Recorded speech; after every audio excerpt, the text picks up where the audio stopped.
Hi, my name is Adam. I'm 38 years old and I work as a programmer at a large IT company in Seattle. I live with my wife Emily in a small but cozy house in a quiet suburb. We've been married for 8 years and don't have children yet. Emily is a marketer. She's constantly away at work, often staying late and going on business trips. I've gotten used to her constant busyness and absence. It's as if we're living parallel lives, barely intersecting. My relationship with my mother-in-law Carol was good but quite formal. She always kept her distance, was polite but nothing more. Carol divorced Emily's father many years ago and has since lived alone, running her small cosmetics business. A couple of months ago, Carol called me and asked for help. She decided to modernize her business, move it online, but was completely confused by new programs and accounting systems. Adam, you're a programmer. You understand all these computer things. Can you help me figure out the new software for my store? I don't understand any of this, Carol pleaded on the phone. I was slightly surprised by this request. Carol had never asked me for help before, preferring to manage on her own, but it was awkward to refuse her. Plus, Emily would surely be happy that I'm helping her mom. Of course, Carol, no problem. Let's meet in the next few days. I'll see what can be done, I agreed. That's what we decided.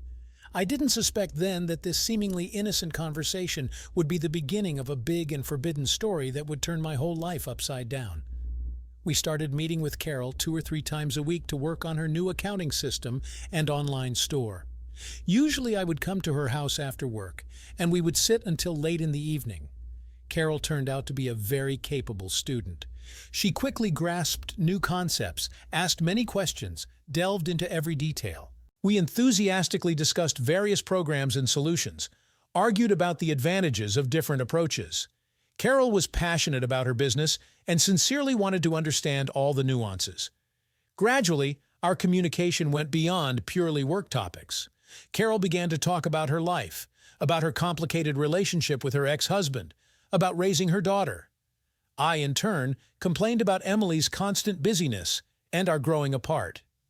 You know, Adam, once upon a time John and I were young and in love too, but then everyday life, routine, fatigue took their toll. We stopped hearing and understanding each other, Carol said thoughtfully one day. I don't want you and Emily to repeat our mistakes. Her words made me think hard. Indeed, my wife and I were growing more and more distant, and it wasn't just because of her constant busyness. We had become strangers, lost the spark, that special feeling that once connected us. Meanwhile, our sessions with Carol were becoming longer and more heartfelt. We could chat for hours about everything over a glass of wine, forgetting about time. It was surprisingly easy and pleasant to talk with my mother-in-law. She knew how to listen and understand with half a word. We had a lot in common. Carol seemed to have grown younger and more beautiful during this time. Her eyes were shining, her cheeks had a blush. She became more open, smiled, and joked more often. I suddenly caught myself admiring her. Carol was an incredibly attractive woman, slim, fit, with a chiseled figure and radiant eyes. One day when we had stayed up particularly late, Carol went to the kitchen to make tea. Reaching for cups on the top shelf, she awkwardly knocked over a vase, which crashed to the floor and shattered. Carol cried out and grabbed her hand.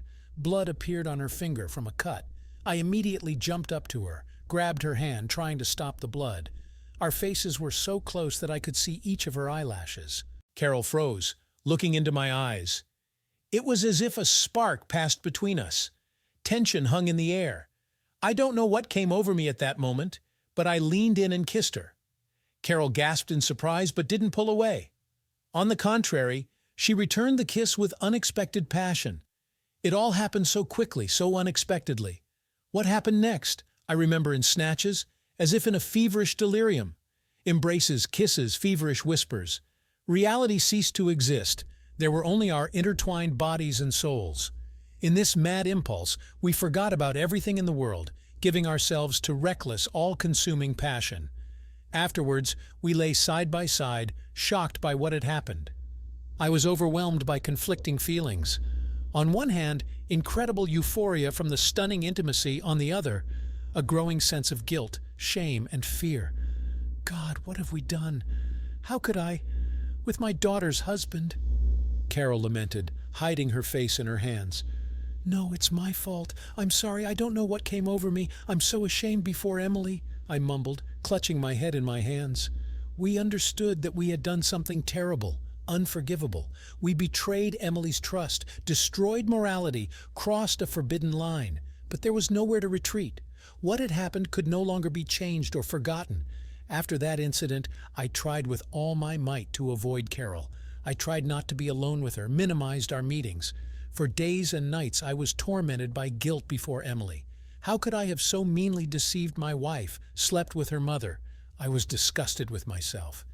Carol initially kept her distance too, but soon began to hint that she wanted to continue our meetings. Adam, we need to talk. I understand it's not easy for you now. It's not easy for me either. But what happened between us? It's not just nothing. Maybe we shouldn't hurry to put an end to our relationship, she cautiously asked over the phone. Carol, what relationship are you talking about? We made a terrible mistake. It won't happen again. I cut her off. But she continued to insist and persuade me, constantly finding an excuse for a meeting. Either she had problems with the program, or we needed to discuss some work issues. I resisted as best I could, but deep down I understood. The attraction to Carol hadn't gone anywhere. Moreover, it had only grown stronger. In the end, I gave in. We started meeting secretly again, spending stolen hours together. We did it everywhere we could. In the car, in motels, in Carol's office, while Emily was at work. Each time we vowed it was the last time. And each time we broke down again. Meanwhile, Emily began to suspect something. She asked in surprise why I was frequenting her mom's place, started asking what we talked about so much. I wriggled out as best I could, making up excuses about working on the online store. Lying to my wife was unbearably disgusting, but I was too deep in the lie. One day Emily's patience snapped. After another of my business absences, she threw a real scandal. Adam, stop treating me like a fool. Are you sleeping with my mother? Confess, she screamed, spitting. What nonsense! How could you think such a thing?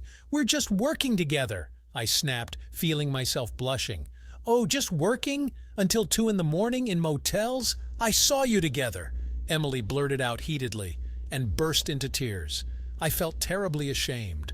My wife knew everything, and I continued to lie to her face. God, how low I had fallen. The day after the scandal with my wife, I went to Carol. I wanted to dot all the I's, to say that everything was over between us, that our affair was a mistake that needed to be stopped immediately. I was firmly determined to end it once and for all. But as soon as I crossed the threshold of her house, all my resolve somehow evaporated. Carol looked exhausted and depressed. Tears were running down her cheeks. She threw herself on my neck as soon as I entered.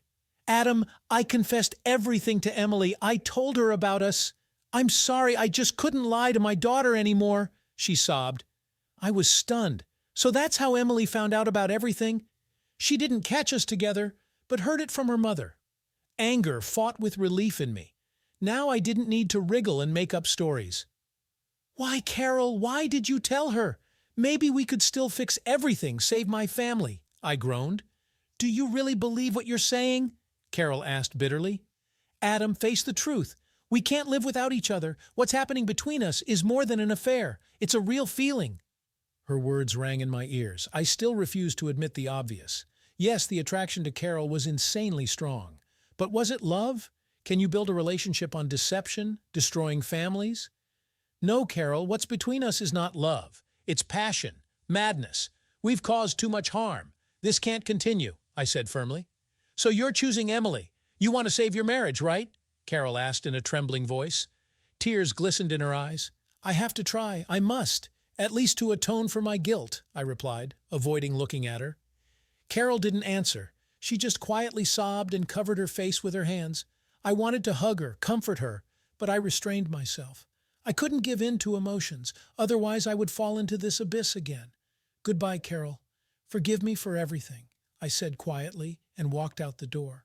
My heart was breaking, but I knew I was doing the right thing. At home, a difficult conversation with Emily awaited me. She was on edge, shouting, swearing, throwing things at me, accusing me of betrayal, of destroying the family. I had nothing to object. I just silently swallowed tears and asked for forgiveness. How could you, Adam? How could you do this to me? Sleep with my mother? What could be more disgusting? Emily sobbed, crumpling a handkerchief in her hands. Forgive me, I beg you. I didn't want to cause you pain. I don't know what came over me. I lost my head, did stupid things. Give me a chance to fix everything, I mumbled with a slurred tongue. Fix it? Are you kidding? Do you think I could ever forgive something like this? My wife laughed bitterly, shaking her head. Emily was adamant. She put the question pointedly. Either I leave for Carol or we part forever. I tried to convince her that everything was over with my mother-in-law, that I wanted to start with a clean slate. But my wife didn't believe me. And how could she believe after everything that had happened? You want to start with a clean slate? Great. But with me this slate will be empty. I'm sorry, Adam, but I can't do this. I can't live with a person who betrayed my trust. Leave, Emily cut off. And I left. I packed my things, wrote a penitent farewell letter where I once again asked forgiveness for my mistakes. I promised not to interfere, to respect Emily's decision. My heart ached with longing and remorse. Until the last moment, I hoped that my wife would come to her senses, forgive me. But it didn't happen. At first I lived with friends, not daring to turn to Carol. I was ashamed to look her in the eye after I had so easily given up on her. I lay on the couch all day, staring at the ceiling. I didn't want to eat, drink, or move. Thoughts of my own worthlessness and meanness tormented me. Carol found me herself. She came, rang the doorbell for a long time until my friend opened. She entered pale and haggard. Her thickly made-up eyelashes were stuck together from tears. Adam, what are you doing? Why are you doing this to yourself? I love you. Let's try to start over. We still have a chance, she almost begged. We sat on the ocean shore and watched the sunset. The last rays of the sun colored the waves orange. The sky blazed with a scarlet glow. It was beautiful and a little sad, as it always is when something important ends.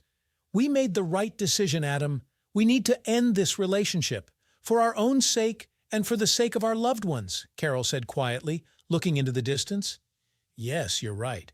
What was between us was a mistake, a momentary lapse that brought too much pain, I agreed. We talked for a long time that evening. We remembered, laughed, and cried. We confessed our feelings to each other and asked forgiveness for the suffering caused. It was a very honest, cleansing conversation. You know, despite everything, I don't regret what happened. You gave me a lot, taught me a lot.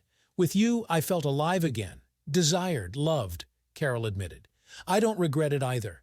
You're an amazing woman, Carol. Smart, passionate, understanding. Maybe in another life, under different circumstances, we could have had something, I said thoughtfully. Maybe, but now we need to part. For the sake of our families.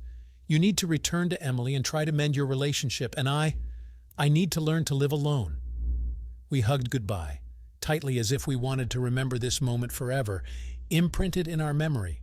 And then we went our separate ways, towards a new life that we had to build from scratch. I returned home and started calling Emily. I wrote her letters, bombarded her with messages, begged for forgiveness. I promised to change, to become better, to never betray again. I was ready to do anything just to regain her trust. After a month, she agreed to meet. We talked for a long time, cried, sorted out our relationship.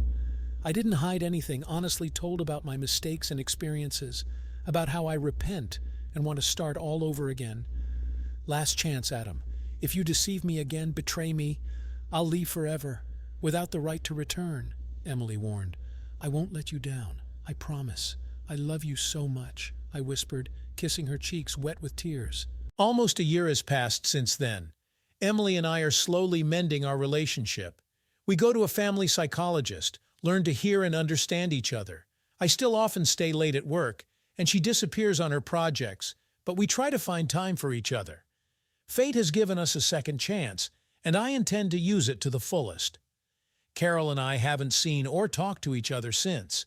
She made it clear that it would be better for everyone. Sometimes I miss her, our conversations and mad passion. But I push these thoughts away. You can't live in the past. You need to appreciate what you have. That's the story, friends. A story of forbidden love, passion, betrayal, and repentance. Let it serve as a lesson to you. No affair is worth destroyed relationships and broken destinies. Appreciate what you have. Love your loved ones. Don't betray them.